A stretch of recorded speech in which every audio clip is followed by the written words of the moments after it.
vérité de la vérité restauratrice Mivresse avec Dr Gaoudé, tu connaîtras la vérité et la vérité t'affranchira. Amen. S'il y a quelqu'un que tu dois importuner, c'est Jésus. Il a accepté le sacrifice pour toi. Et la domination est sur lui. Et cette domination qui est sur lui, c'est pour toi. Il t'a racheté à grand prix. Il est ton Père. C'est pourquoi, dans Luc 11, verset 8, il dit, il se lèverait à cause de son importunité et lui donnerait tout ce dont il a besoin. Amen. Voilà. C'est-à-dire, pourquoi Jésus a dit au monsieur, sa fille est malade, pourquoi Jésus lui a dit, ne crains rien. Pourquoi Jésus a répondu? Observez bien la démarche de cette femme, cette veuve-là. Observons bien sa démarche. Et retournons à notre texte du jour. Comme on est dans Luc, on retourne dans Luc 11 encore. Dans Luc chapitre 11 encore. On revient au verset 5. Luc 11, verset 5. Luc 11, verset 5, on revient. Il leur dit encore. Il leur dit encore. Si l'un de vous a un ami, qu'il aille le trouver au milieu de la nuit pour lui dire, ami, prête-moi 3 pains. Voilà 2 amis. Il dit, si l'un de vous a un ami, et qu'au milieu de la nuit, à 1h du matin, 2h du matin, à minuit, il tape sa porte. Prête-moi 3 pains. Car un de mes amis est arrivé de voyage chez moi et je n'ai rien à lui offrir. Alors j'ai reçu un ami et je n'ai rien à lui offrir et puis il tape la porte. Donne-moi 3 pains parce que j'ai reçu un ami, je n'ai rien à offrir. Maintenant qu'est-ce qu'il dit? Et si de l'intérieur de sa maison, celui qui est dans la maison, son ami qui est dans la maison, qui dormait, qu'on a réveillé à 1h du matin. Cet ami lui répond, ne m'importune pas. Il dit, ne m'importune pas, c'est-à-dire ne m'embête pas, ne me gêne pas, ne me fatigue pas. Il est 1h du matin, pourquoi tu m'embêtes? La porte est déjà fermée. Mes enfants et moi sommes au lit. Nous sommes au lit, nous dormons déjà. Je ne puis me lever pour te donner Je ces ne pains. peux pas me lever pour te donner ces pains-là, parce qu'il est tard. Quitte là, ne tape plus. Jésus continue. Je vous le dis. Même s'il ne se levait pas pour les lui donner. Même s'il refusait de se lever pour lui donner ces 3 pains. Parce que c'est son ami. Il se leverait à cause de son opportunité et lui donnerait tout ce dont il a besoin. Amen. À cause de quoi? Il n'a pas tenu compte du fait qu'il soit son ami. Mais à cause de quoi il va se réveiller pour lui donner les 3 pains? À cause de son opportunité. Amen. Mais est-ce qu'il a insulté? Non. Il a insisté. Il a embêté. Et dit, à cause de son opportunité, il va se lever et puis il va aller lui donner les 2 pains et il ne va plus l'emmerder. Amen. Voilà ce que Dieu nous demande. Voilà ce que Dieu nous demande. Observez bien la demande de cette veuve-là. C'est la même chose. Amen. Un juge est chargé de son affaire. Elle n'a rien. Elle n'a rien pour le corrompre. Elle n'a personne. Elle n'a pas de secours. Tout ce qu'elle a, c'est l'importunité. C'est ça sommeil-là. Et c'est ce que toi tu as qui est en toi, qui est en moi. L'importunité. Amen.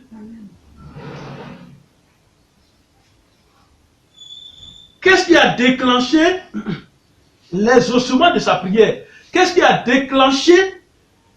Qu'est-ce qui a fait que le juge s'est tourné vers elle maintenant pour lui donner solution? Quel est l'élément déclencheur qui a satisfait cette femme-là? C'est à cause de son opportunité. Amen. L'opportunité a ses lois. L'opportunité a ses lois. Comme on est dans Luc 11, on va aller au verset 9. On va répéter ces lois. L'opportunité à ces lois. Il dit, et moi je vous dis, demandez et l'on vous donnera. Alors quand tu connais ces lois, tu dois demander. Et quand tu as demandé, c'est la démarche, tu as demandé, il faut chercher. Amen. Voilà. Il faut chercher. Il faut frapper. Amen. Il dit, quel est parmi vous le Père qui donnerait? On a déjà parlé de ça. Donc, Luc 11, verset 9 à 13, c'est la loi de l'opportunité. Et c'est pour cette raison que Jésus nous a dit, veillez et priez. Priez sans cesse. Ne lui laissez aucune relâche. C'est ce que Jésus nous a dit là. Ne lui laissez aucune relâche. Pourquoi? Regardons bien Luc 11, verset 13. Regardons bien. Il dit, si donc méchant que vous l'êtes, vous savez donner de bonnes choses à vos enfants, à combien plus forte raison le Père Céleste donnera-t-il, là il parle de Saint-Esprit, donnera-t-il le Saint-Esprit à ceux qui lui demandent. Si on sait donner les bonnes choses à nos enfants, alors comment Dieu peut nous abandonner? Et puis on demande quelque chose, il va donner autre chose. Comment Dieu peut faire ça? Quand j'étais petit, à l'école primaire au village, je demande de l'argent à mon père. Tant qu'il ne m'a pas donné, je suis en pleurs derrière lui. Il me poursuit. Il croit que j'ai disparu. Et il va au bureau, il continue. Quand il continue, j'apparais. J'ai fait jusqu'à il me donne mes 10 francs. Et puis je retourne maintenant. Pourquoi? Est-ce que j'ai été impoli? Non. Voilà l'image. Amen. Voilà l'image pour se débarrasser de moi. Il vient. Nous devons adorer notre Dieu, c'est vrai. Mais à des moments donnés, nous avons le droit de l'importuner. Et ce n'est pas pour les petits problèmes, non. Nous avons le droit, quand c'est compliqué, c'est difficile, nous avons le droit de l'importuner, c'est-à-dire de l'ennuyer, de l'agacer, de le fatiguer, de l'embêter. Amen. Amen. Alors dans nos prières, nous avons le devoir, nous devons connaître les paroles qui l'importunent. À cause de cette importunité, Dieu relâchera l'exaucement de la prière. Amen. Je répète, à cause de cette importunité, Dieu relâchera l'exaucement. Amen. Amen. Voyez, on a démontré tout de suite qui est notre Dieu, qui est mon Dieu. Mais c'est seule l'opportunité qui touche la miséricorde de Dieu, qui touche la compassion de Dieu, qui touche la lenteur de la colère de Dieu, qui touche la richesse de sa bonté et de son amour. C'est l'opportunité qui touche. La richesse de sa fidélité, c'est l'opportunité qui touche. Quand je dis qui touche, regardez cette femme qui perdait du sang. Qu'est-ce qu'elle a fait? Pendant que les gens étaient passés devant Jésus pour que Jésus les voie et puis va prier, non, elle est passée derrière, elle a touché sa robe. Il dit, qui m'a touché? Il y a quelque chose qui doit toucher Dieu. Je ne suis pas en train de te dire les choses que les gens font dans les églises. Qui veut toucher Dieu? Donne 1 million, tu vas toucher Dieu. L'opportunité touche Dieu, la miséricorde de Dieu, ça touche la compassion de Dieu.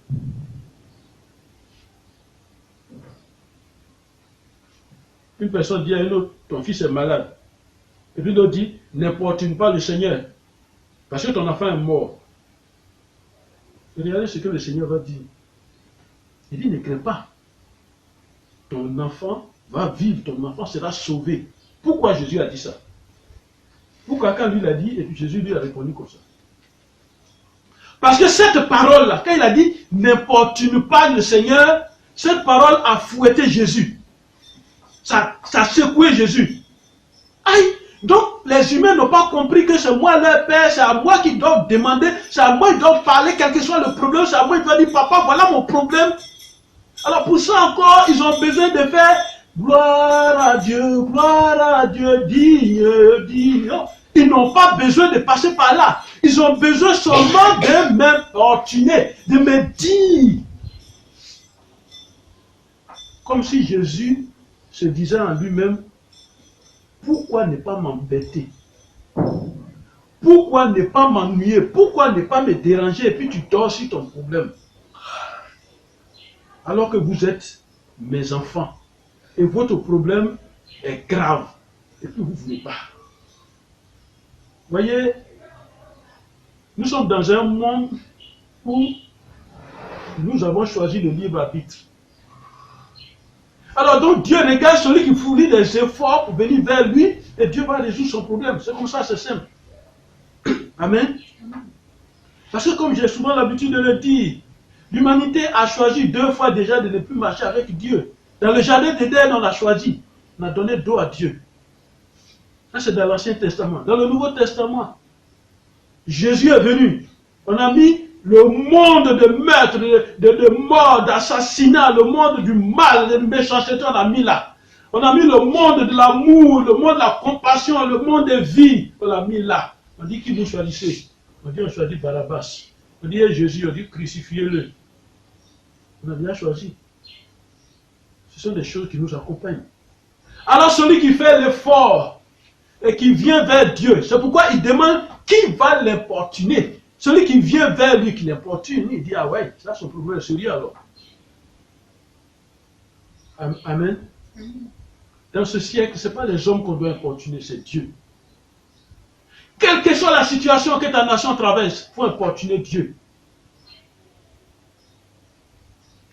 Les hommes sont tellement grands. Ils sont tellement grands, plus grands que Jésus. Ils veulent que ce soit eux. Non. Alors mon frère, ma soeur, tu connais Matthieu 7, verset 7, il dit, demandez l'on vous demande. Voilà. Amen. Alors donc ces 3 choses-là que Matthieu 7, verset 7 nous demande. Demandez, cherchez, frappez. Regardez au verset 8. Matthieu 7, verset 8. Lisons. Matthieu 7, verset 8. Matthieu 7 au verset 8. On va lire. Il dit, quiconque demande, reçoit. Celui qui cherche, trouve. Et l'on ouvre à celui qui frappe. Voilà. Ça, ce sont des lois simples. Amen. Amen. Celui qui agit de cette manière est exaucé. Voyez, David avait péché. Et c'était l'adultère. Et quand un prophète est venu lui révéler ce péché-là, il s'est confessé.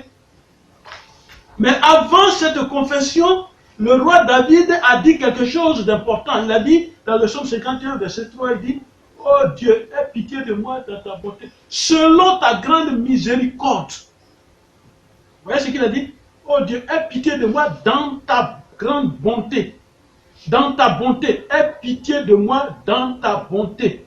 Et puis il dit, « Selon ta grande miséricorde. » Et puis il dit maintenant la chose.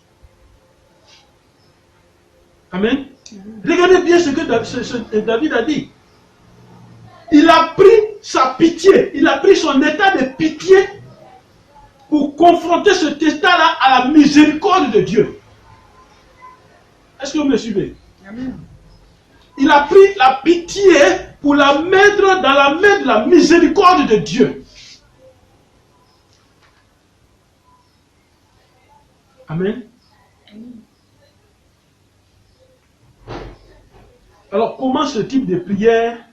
Par, il a dit, oh Dieu, aie pitié de moi. Voilà une phrase, aie pitié de moi. C'est comme ça l'importunité commence. aie pitié de moi. La prière, l'importance, c'est comme ça. Aie pitié de moi. Et Dieu l'a exaucé. Aie pitié de moi.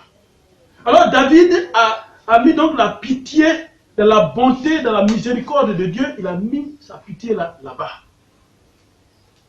Amen. Alors mon frère, ma soeur, si moi-même j'étais à la place du juge que la veuve embêtait, j'aurais fait comme lui-même, comme ce juge-là. Comment? Amen. Le juge a cédé. Et c'est comme ça notre Père Dieu est. Une seule phrase touche la miséricorde de Dieu. Elle touche la compassion de Dieu. Elle touche la lenteur de la colère de Dieu. Elle touche la richesse de la bonté et de son amour. Elle touche la richesse de sa fidélité de Dieu. Et c'est David qui l'a prononcé. Suis-moi maintenant dans cette révélation. C'est David qui l'a prononcé. Dans beaucoup de psaumes, David a prononcé cette phrase. Aie pitié de moi. Aie pitié de moi. Alors, proclame Exode 34, verset 6. Il dit, l'Éternel Dieu miséricordieux, compatissant, lent à la colère, riche en bonté et en fidélité. Alors, un Dieu à qui tu parles de cette manière, un Dieu que tu glorifies de cette manière, quand tu vas dire, aie pitié de moi, et tu dis ton problème, il va dire oui. Je suis miséricordieux, je vais agir. Amen. Je répète, tu proclames Exode 34, verset 6, et tu dis cette phrase, aie pitié de moi. Et puis tu dis ton blocage, tu dis ta situation. Faisons cela pour nos nations. Aussi pour toutes nos maladies, nos problèmes, nos blocages, nos difficultés, nos ennuis. Faisons ça. Aie pitié de moi. Je répète la procédure, la démarche. Tu proclames Exode 34, verset 6. Et quand tu auras fini de proclamer cette parole qui glorifie Dieu, parce que si nous, les hommes, on aime qu'on nous glorifie, quand un chanteur commence à parler, il fait le louange, tout ce qu'il est en train de dire, des grandes paroles. Quand il est en train de dire, quand il chante, on se lève, on lui donne l'argent. Dieu est comme ça. Exode 34, verset 6. Éternel Dieu miséricordieux. C'est-à-dire, c'est comme si tu es en train de dire, je m'adresse à la miséricorde maintenant. Je m'adresse à la compassion maintenant. Je m'adresse à la miséricorde. La miséricorde qui donne grâce. La miséricorde qui ne tient pas compte de ce que je sois un pécheur. La miséricorde qui ne tient pas compte de mon mauvais comportement. La miséricorde qui ne tient pas compte de ce que j'étais, je suis. La miséricorde qui ne tient pas compte de ça. Je m'adresse à cette miséricorde-là. Je m'adresse à cette compassion. Et puis tu dis ta phrase. Et tu dis ton blocage. Amen. Alors, mon frère, ma soeur, pour conclure, notre Dieu, ton Dieu, notre Dieu nous aime. Nous aime comme un père et ses enfants. Jésus t'aime. Il ne doit pas avoir de barrière compliquée entre Jésus et toi. Certes, il est notre Seigneur, il est ton Seigneur. Mais il est ce que nous dit Exode 34, verset 6. N'oublie pas cela. Ne le relâche pas. Tu as le droit de l'importuner. Ce n'est pas un juge. Tu as le droit de l'importuner. Et à chaque fois que tu seras confronté à un obstacle, dis, aie pitié de moi dans ta bonté selon ta miséricorde. C'est-à-dire, rentre dans ta bonté et tiens compte de ta miséricorde et aie pitié de moi parce que les hommes m'oppriment. Aie pitié de moi parce que les hommes me jouent et je ne peux pas me marier. Aie pitié de moi dans ta bonté, parce que tu es bon, tu donnes les bonnes choses aux gens. Aie pitié de moi dans ta bonté, dans ta miséricorde, et ce que les gens m'ont volé, ramène-moi ça. Amen. Que Jésus soit avec toi. Amen. Que Dieu t'exauce. Amen. Que Dieu te bénisse. Amen. Au nom de Jésus. Amen. Amen.